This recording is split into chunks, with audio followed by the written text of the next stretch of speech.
जमाने का जिक्र है। बहुत दूर एक सरजमीन में दो बहुत अच्छे दोस्त रहा करते थे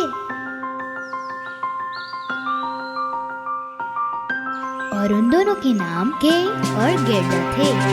के और गेर्डा ने अपने शहर में एक गुलाब का फूल लगाया। ये गुलाब के फूल उनके साथ ही बड़े होंगे। जैसे ही गर्मियां खत्म हुई तो सर्दियों के दिन आ गए और चारों तरफ बर्फ ही बर्फ हो गई। सर्दियों की रातों के दौरान के और ग्रेडा का सबसे पसंदीदा काम था दादी से कहानियां सुनना। ये ठंड और बर्फ आती कहाँ से है दादी माँ? ग्रेडा ने सवाल किया। बहुत दूर से आती है। उसकी दादी ने जवाब दिया और कहानी सुनाना शुरू हो गई। बहुत पहले एक महल हुआ करता था जहाँ पे चारों तरफ बर्फ ही बर्फ थी और स्नो क्वीन उस महल में अकेले रहती थी जिसको उसने अपने जादू से बनाया था। स्नो क्वीन बहुत खूबसूरत थी और शफाफ थी बर्फ की तरह। लेकिन स्नो क्वीन बहुत पत्थर दिल थी। उस बर्फ के महल में बहुत सारे पोशीदा राज और कहानियां छुपी हुई थी। बर्फ का शीशा उनमें से एक था। स्नो वाइट इस जादुई बर्फ के शीशे से दुनिया की तमाम चीजें देख सकती थी।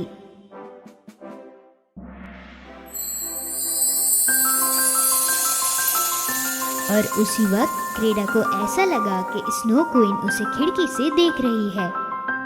के दादी माँ, वहाँ देखें, स्नो क्वीन हमें खिड़की से देख रही है। अरे कोई बिल्ली होगी सर्दी से परेशान। दादी माँ, स्नो क्वीन सच में यहाँ आ सकती है? आने दो उसे, मैं उसे फौरन चिमनी में डालूंगा और वो पिघल के पानी हो जाएगी। बर्फ के शीशे से देखते हुए स्नो क्वीन ने वो सब सुन लिया जो के ने कहा। तो तुम मुझे चिमनी में डालोगे और पानी बनाओगे? हाँ। मेरे शीशे के टुकड़ों, जाओ मेरे जादू से उस लड़के को ढूंढ के लाओ। उसकी आंखें और दिल मुझे लाके दो। उसकी नजर में बुराई भर दो और उसके दिल से प्यार को निकाल दो। ये मेरा हुक्म है। स्नो क्वीन ने अपने जादुई शीशे को हुक्म दिया। अचानक एक बर्फीला तूफान ग्रेडा के घर की तरफ तेजी से बढ़ने लगा। बर्फ के टुकड़े तेजी से ग्रेडा की तरफ बढ़ने लगे। ये देखने के लिए कि बाहर हो क्या रहा है, के ने खिड़की खोली और ग्रेडा फौरन से चिल्लाई, के रुको। लेकिन अब बहुत देर हो चुकी थी। मेरी आँख में कुछ चला गया है। उफ, मेरा दिल, ये क्या हो रहा है? स्नो क्वीन के जादुई शीशे ने अपना काम कर दिया था। के की आंखें उन टुकड़ों से टकरा चुकी थीं और के यकायक तब्दील हो गया था। ग्रेडा ने पूछा कि तुम्हें क्या हो गया है, तो के चिल्लाकर बोला, कुछ नहीं हुआ, मैं ठीक हूँ, अकेला छोड़ दो मुझे। ये एक अजीब सी बात थी क्योंकि के ने कभी भी ग्रेडा से इस तरह बात नहीं की थी। ग्रेडा समझ नहीं पा रही थी कि के ऐसा कर क्यों रहा है। के का यही बर्ताव कल सुबह तक चलता रहा। जब के अपना स्ले गार्डन से निकाल रहा था, ग्रेडा ने उससे पूछा कि कहाँ जा रहे हो। उसने उसकी बात का जवाब नहीं दिया और वो अपने स्ले पर बैठकर वहाँ से चला गया। ग्रेडा उसके पीछे भागी लेकिन वो कुछ नहीं कर पाई। अचानक से के सामने न जाने कहां से स्नो क्वीन आ गई और के उसका पीछा करने लगा। ग्रेडा आखिर कुछ नहीं कर पाई क्योंकि वो दोनों गायब हो चुके थे। स्नो क्वीन के को अपने बर्फ के महल में लेके जा रही थी। ग्रेडा ने खिड़की में खड़े खड़े दिन गुजार दिए, के का इंतजार करते करते। बहुत सारे दिन और महीने गुजर गए, यहाँ तक कि सर्दियाँ भी खत्म हो गईं, पर फिर भी के का कोई नामो निशान नहीं था। ग्रेडा से इंतजार नहीं हुआ और उसने ये फैसला कर लिया कि वो अब अपने दोस्त को ढूंढ कर ही रहेगी। उसने अपनी दादी को अलविदा कहा और के को ढूंढने के लिए निकल पड़ी। बहादुर ग्रेडा ने रास्ते में हर एक परिंदे से पूछा कि शायद उन्होंने के को देखा हो। आखिरकार वो एक नदी के पास आ पहुंची। उसने इधर उधर देखा और देखा कि आसपास कोई नहीं है जिससे वो के बारे में पूछ सके। उसने नदी से भी पूछा लेकिन उसको जवाब नहीं मिला। इतने में एक कबूतर उसके पास आकर बोला,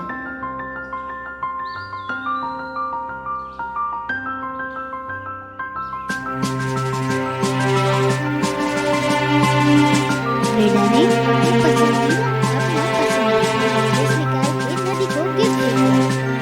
अचानक से एक मौजज़ा हुआ और न जाने कहां से एक कश्ती सामने आ गई।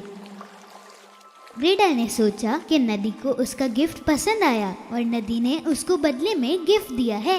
ग्रेडा की कश्ती पे चढ़ते ही कश्ती खुद ब खुद चलने लग गई।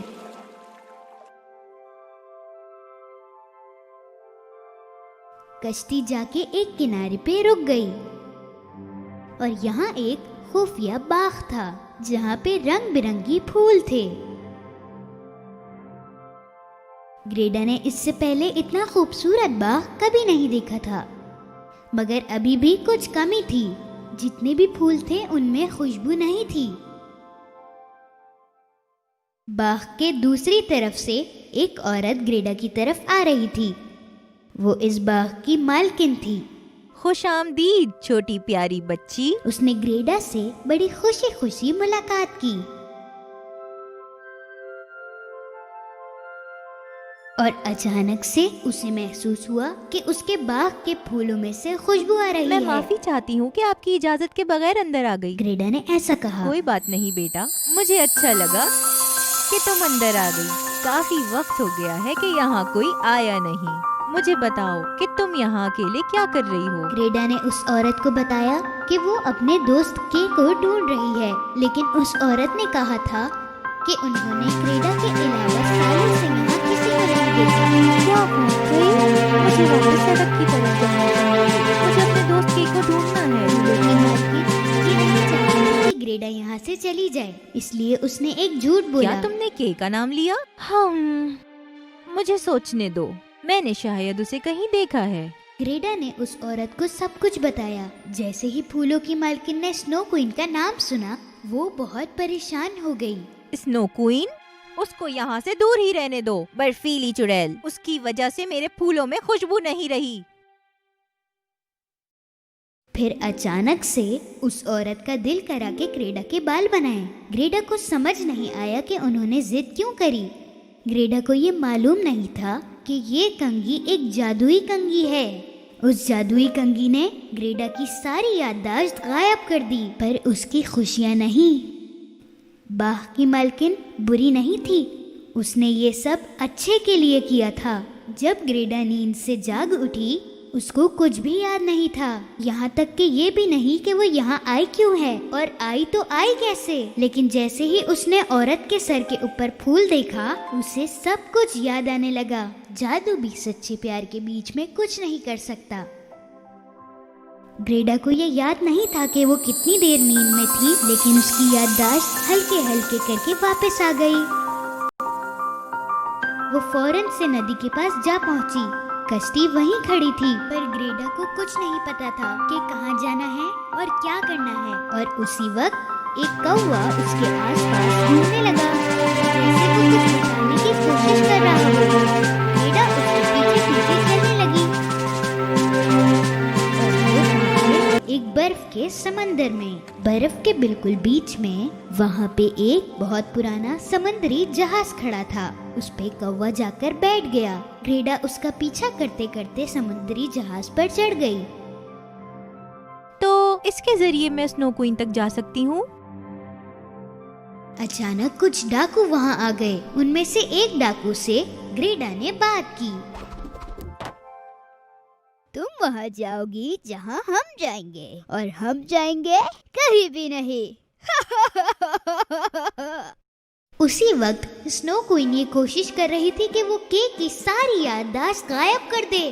काफी कुछ तो के भूल चुका था, पर ग्रेडा उसकी सोच से नहीं जा रही थी।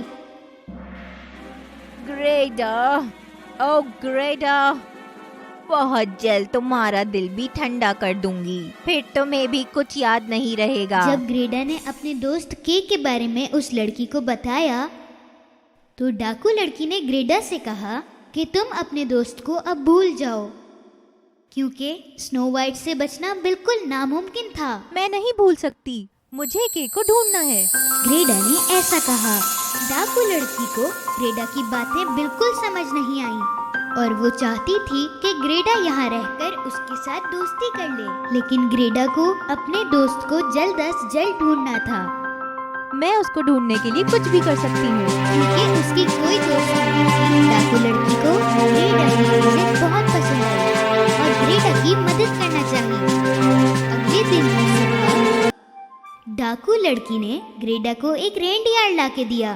ये रेनडियर पूरे बर्फ के सल्तनत का सबसे तेज रेनडियर था और डाकू लड़की ग्रेडा के साथ रास्ता दिखाने जा रही थी।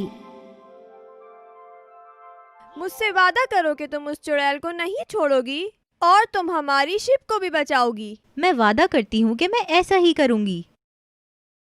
ग्रेडा ने ऐसा कहा। रेनडियर को चलाते हुए ग्रेडा अपनी मंजिल तक जा रही थी। उसके दिमाग में ये चल रहा था कि वो स्नो क्वीन को हराएगी कैसे। काफी लंबे सफर के बाद वो नॉर्थ पोल तक आ पहुंचे। वहाँ उन्हें एक बूढ़े अंकल मिले। तो आखिरकार तुमने शीशा तोड़ ही दिया। ग्रेडा को समझ नहीं आया कि उन्हें शीशे के बारे में कैसे मालूम था, पर वो जानती थी कि वो सही जगह पर आई है। इसीलिए उसने अपना शीशा निकाला और बूढ़े अंकल को दिखाया। क्या इस शीशे के जरिए मैं उसे खत्म कर सकती हूँ? ये एक जादुई शीशा है। ये सच बताता है, सब कुछ सच बताता है, अगरचे ये छुपा हुआ क्यों ना हो, चाहे कितना ही नीचे क्यों ना हो। क्योंकि सच्चे प्यार के अलावा कोई भी चीज ताकतवर नहीं होती, तो पूरी दुनिया प्यार का साथ देने लग जाती है। ग्रेडा को मालूम हुआ कि स्नो वाइट कौन थी। बूढ़े अंकल की मदद से अगर वो स्नो क्वीन को सच बता दे तो वो उसे हरा देगी, क्योंकि असल में बहुत पहले स्नो क्वीन बहुत अच्छी लड़की थी, खुशियों से भरी। जहाँ भी वो हाथ रखती वहाँ फूल उगना शुरू हो जाते थे और उसकी आंखें सूरज से भी ज्यादा चमकती थीं। और उसका नाम था लीला। लेकिन सबको ऐसा लगता था कि वो छोटी चुड़ैल है, इसीलिए ना कोई उससे बात करता ना उसके साथ खेलता। और लीला अब खुश नहीं रहती थी। वो सब चीजों और सब लोगों को नापसंद करने लगी। और एक दिन उसने एक दुआ करी। जो भी मुझे छुएगा वो बर्फ बन जाएगा। और फिर उसने एक बर्फ का महल बनाया और उसके अंदर रहने लगी, पूरी दुनिया से दूर। ना उसके पास कोई खुशियाँ थी और ना ही कोई दोस्त। ग्रेडा आखिरकार स्नो क्वीन के महल में आ पहुंची। उसने अंदर अपने दोस्त के को देखा और देखा कि वो बर्फ से कुछ बना रहा है। तुम यहाँ हो, मैंने तुम्हें ढूंढ लिया। के, मैं हूँ ग्रेडा, क्या तुम्हें याद नहीं? के ने ग्रेडा की तरफ देखा पर वो उसको पहचान नहीं पाया। हा, हा, हा। उसका दिल यहाँ की हर एक चीज की तरह बर्फ का बन चुका है। ग्रेडा ने स्नो वाइट की बात अनसुनी कर दी। उसे जाने दो, वो अब मेरा गुलाम है और मैं तुम्हें भी बर्फ का बना दूंगी। नहीं, तुम ऐसा नहीं करोगी। को हल्के हल्के सब कुछ याद आने लगा। हाँ, मुझे याद आ गया। गुस्से से स्नो क्वीन ने अपनी छड़ी जोर से घुमाई और उससे निकली एक खतरनाक बर्फ। तभी ग्रेडा ने अपना शीशा निकाला और वो बर्फ शीशे से टकराकर गायब हो गई। यही वो वक्त था। स्नो क्वीन ने ग्रेडा के शीशे में देखा। उसने देखा कि शीशे में स्नो क्वीन नहीं बल्कि ये चेहरा एक खूबसूरत छोटी बच्ची का था। ये चेहरा लीला का था। अचानक से एक मौजज़ा हुआ और स्नो क्वीन दोबारा से लीला बन गई। तुम्हारा बहुत शुक्रिया। अब मैं जान गई हूँ कि मैं असल में कौन हूँ। अब मैं आजाद हूँ। अलविदा। के और ग्रेडा एक दूसरे को देखकर मुस्कुराने लगे। अब से वो हमेशा साथ रहेंगे, एक साथ बड़े होंगे, उन दोनों के फूलों की तरह जो उनके सहन में लगे हुए हैं।